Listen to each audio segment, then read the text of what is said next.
इसके नीचे गया था मान्यवर, तब मालूम पड़ा कि ये जमात इस्लामी ने पूरी शिक्षा, प्राथमिक शिक्षा पर कब्जा जमा कर रखा था और बच्चों के दिलो दिमाग के अंदर जहर घोलना शुरू किया, तब जाकर ये स्थिति हुई। मगर कोई भी,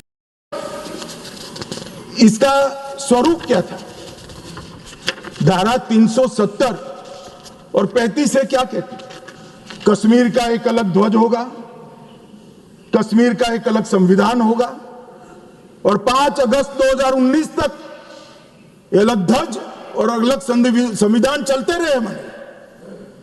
हमारी पार्टी के पहले राष्ट्रीय अध्यक्ष श्यामा प्रसाद मुखर्जी ने इस धारा 370 के लिए अपना बलिदान देने का काम किया, उनकी हत्या की। और क्या हुआ?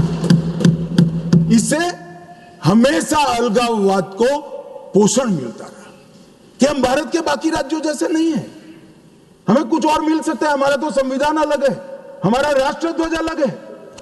तो हर युवाओं को बरगाले, उनको उकसाने का मौका हमने पाकिस्तान, और कश्मीर के अंदर पहले अलगाववाद की बात हुई, फिर आजादी की बात हुई और वो ही आतंकवाद का मूल बना मानने वाला। और इसके बाद धार्मिक कट्टरता बढ़ाने वाले सारे संगठन इनकी तुष्टीकरण की नीति के कारण चलते रहे। माने जमात इस्लामी, कई सारे संगठन जो बच्चों में, युवाओं में, किशोरों में धार्मिक कट्टरता पर बढ़ाते रहे, अलगाववाद बढ़ाते रहे, चलने दिया, चलने दिया, चलने दिया। बैन लगाएंगे तो हमारी वोट बैंक नाराज हो जाएगी।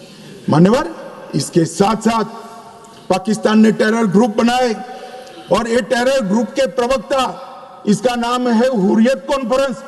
हर टेरर ग्रुप ने अपना एक ग्रुप, सिविलियन ग्रुप बनाया, इसके साथ चर्चा करते रहे और उनके परिणाम स्वरूप यहां आतंकवाद बढ़ता गया। मान्यवर, मैं आज स्वर्गीय शम्मी कपूर को भी कोट करना चाहता हूं। शम्मी कपूर जी, मैं पार्टी का अध्यक्ष था तब मिलने आए थे। उन्होंने कहा, अमित भाई, मेरा जब गोल्डन पीरियड था, मेरा साल का 30% टाइम कश्मीर में जाता था, इतना शूटिंग होता था कश्मीर, और मैं वहां के लोगों को मिला हूं। प्रोग्रेसिव सोसाइटी थी, महिलाएं प्रोग्रेसिव थी, धर्मनिरपेक्ष बात करते थे, सूफी संतों की बात करते थे, वहां पर कश्मीरी पंडित भी मिलते थे। आज मैं देख रहा हूं कि वो बच्चियां पथराव कर रही है। क्या हो गया? किसने बिगाड़ा? तब मैं इसके नीचे गया था मान्यवर, तब मालूम पड़ा कि ये जमात इस्लामी ने पूरी शिक्षा, प्राथमिक शिक्षा पर कब्जा जमा कर रखा था और बच्चों के दिलो दिमाग के अंदर जहर घोलना शुरू किया, तब जाकर ये स्थिति हुई। मगर कोई भी, कभी भी ये कांग्रेस इसके मूल में नहीं गई और मान्यवर धीरे धीरे ये बढ़ता गया। मान्यवर नरेंद्र मोदी जी ने तय किया कि ऐसा नहीं चल सकता और 5 अगस्त 2019 को यही ऐतिहासिक सदन में धारा 370 और 35 को समाप्त, और उसके बाद शुरू हुआ टेररिज्म को फैलाने वाले, अलगाववाद फैलाने वाले टेररिस्ट और इनकी इकोसिस्टम संपूर्ण सफाई का एक युग शुरू हुआ। मान्यवर, धारा 370, 35 से हटाए गए, जीरो टेरर प्लान बना, एरिया डोमिनेशन की योजनाएं बनी, कैपेसिटी बिल्डिंग की योजनाएं बनी, मल्टी लेवल डिप्लॉयमेंट लगाया गया, तकनीक का उपयोग बढ़ाया गया, जेल प्रबंधन बढ़ाया गया, ड्रोन रोधी सिस्टम और गन तैनात किए गए। मान्यवर, हम सब ने देखा, देश की जनता ने देखा, कई आतंकवादी मारे गए, 10-10 हजार के जनाजे निकलते थे। मान्यवर, हमने कठोर निर्णय लिया, आतंक में लिप्त किसी भी व्यक्ति का जनाजा नहीं निकलेगा, जहां मरेंगे वही दफना दिया। और मान्यवर, इस वक्त कांग्रेस पार्टी ने विरोध किया था, फारूक अब्दुल्ला जी की पार्टी ने विरोध किया था, आतंकी समर्थन को चूर चूर कर नौकरियों से निकाला गया, पासपोर्ट और गवर्नमेंट कॉन्ट्रैक्ट के हेतु इनको अघोषित किया गया। 75 पाकिस्तानी समर्थक सरकारी कर्मचारियों को ड्यू लीगल प्रोसेस से बर्खास्त करा दिया गया। बार काउंसिल सस्पेंड कर भारत के संविधान को मानने वाली बार काउंसिल प्रस्तावित की गई। यूएपीए अदालतों की स्थापना हुई और लगभग मई 22 से लेकर मई 25 तक 2267 प्रकरण यूएपीए के दर्ज हुए। इनकी पूरी टेरर फाइनेंस की इकोसिस्टम को ध्वंस किया। एनआईए और ईडी ने बहुत अच्छी कार्रवाई की, कई एसओपी बनाई गई और 347 संपत्तियों को जब्त कर दिया गया। एक और जमाते इस्लामी और ऐसे संगठनों को हमने बंद करने का काम किया और दूसरी ओर मान्यवर इनकी इकोसिस्टम को भी हमने समाप्त कर दिया। मैं आज इस सदन के रिकॉर्ड के लिए बैन किए हुए संगठनों का लिस्ट पढ़ना चाहता हूं। द रेजिस्टेंस फ्रंट टीआरएफ जिसने घटना करी थी, peoples anti fascist front, Tehreek ul Mujahideen, Jamaat ul Mujahideen, Jammu Kashmir Ghaznavi force, Khalistan tiger force, हिब्ज ul Tahrir, Jamaat-e Islami, Jammu Kashmir liberation front, Jammu Kashmir democratic freedom party, Muslim league Jammu Kashmir, Tehreek-e Hurriyat, Muslim conference सुमजी group, Jammu Kashmir national front, Jammu Kashmir people front league, Jammu Kashmir peoples league, Jammu Kashmir Ittihad Musalman Awami action committee और इसके साथ साथ सिख फॉर जस्टिस और पीएफआई को भी हमने बैन कर दिया। और मान्यवर परिणाम क्या हुआ? परिणाम ये हुआ 2010 में 10 से 15 की एवरेज ऑर्गेनाइज टाउन पिल्टिंग हमने भी दृश्य देखे हुए जो समय कपूर ने चिंता की थी। छोटी छोटी बच्चियां पथराव करती थी। 2564 सालाना होते थे। 2564 पथराव की घटना हुई। 2024 के बाद एक भी घटना नहीं हुई। ऑर्गेनाइज हड़ताल जिसका वो लोग ऐलान करते थे, पाकिस्तान के बैठे हुए हुर्रियत के आका सालाना 132 दिन घाटी बंद रखते थे।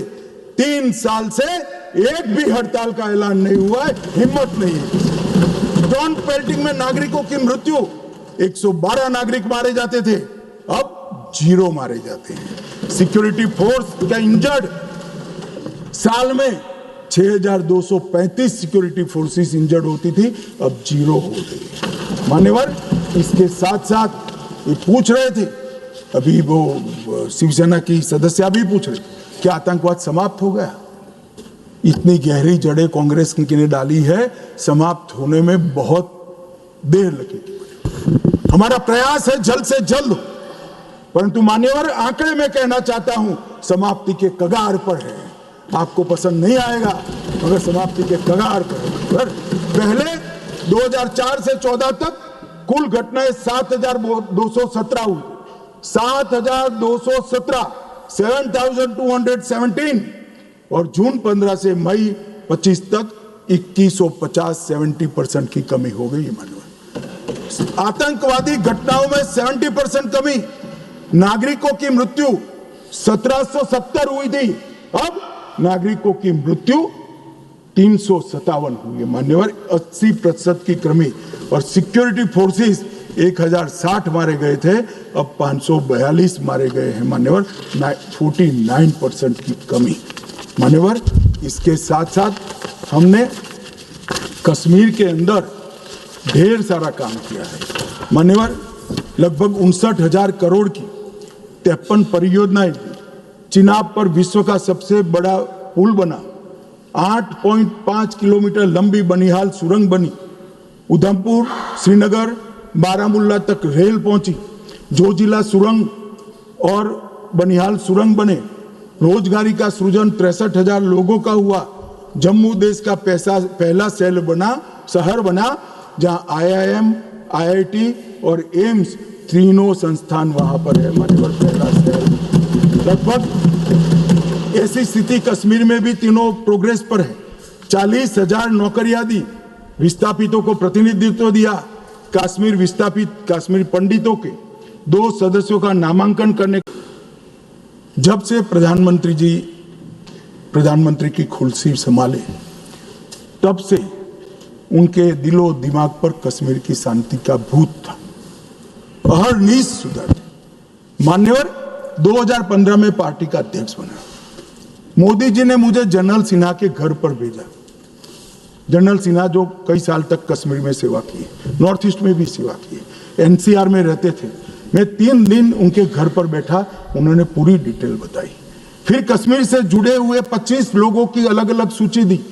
इनके साथ मैंने घंटों चर्चा की थी और मोदी जी ने भी अनेक लोगों को बुलाकर चर्चा की। अगर मोदी जी करते हैं वो बताते नहीं है, मगर मुझे कुछ तो मालूम है क्योंकि काफी सरपंच को मिले थे। इनकी मिनट्स मेरे पास आई थी। पार्टी की दृष्टि से युवाओं से मिले थे, धार्मिक नेताओं से मिले थे, जम्मू के लोगों को मिले, घाटी के लोगों को मिले और नेशनल कॉन्फ्रेंस के एमपीओ को भी मिले थे। और ढेर सारा मंथन 2014 से चलता था।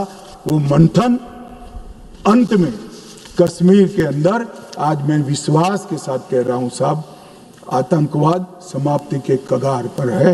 आतंकवाद समाप्ति के कगार पर। एक जमाना था कि पाकिस्तान को आतंकवादी पाकिस्तान से भेजने ही नहीं पड़ते। हमारे कश्मीर के युवा हाथ में हथियार उठा लेते।